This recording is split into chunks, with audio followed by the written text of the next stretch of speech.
On today's episode of the Daily Edit, we look at a quick and easy way to add contrast to a flat image.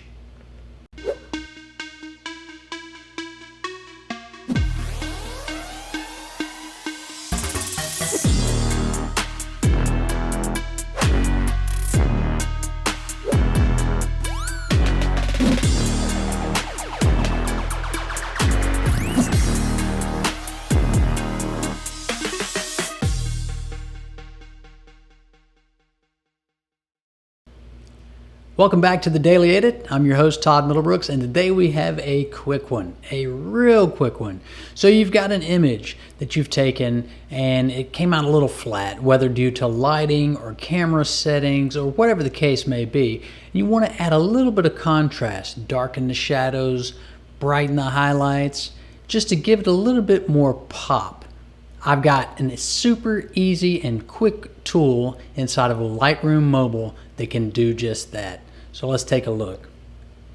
All right, we've got Lightroom Mobile open here, and you can see this is a pretty good image. It's actually a crop of a much wider image, but the photo came out a little flat. So the tuxedo there is obviously black, but has a lot of gray in it because of just the lighting. This was in a gym overhead lighting, no supplemental flash it looks like on this one.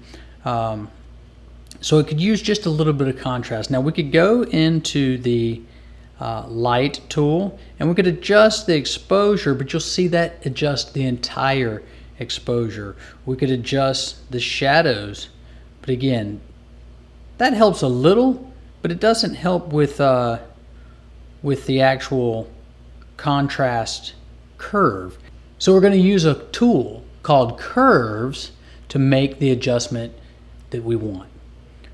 So again, we're going to go into the light tool, and you'll see on the top right here there is a curve button.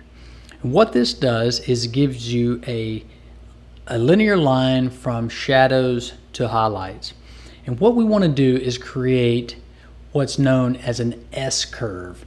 And it's going to take the highlights, curve down into the shadows, and it's going to simulate an S. So what we have to do to put that into the curve tool is actually create a couple of points. So we're going to just tap on the lower kind of quarter of the line. You'll see it creates a dot there. And then we're going to tap once again in the upper right, and that's going to create a dot in the highlight area.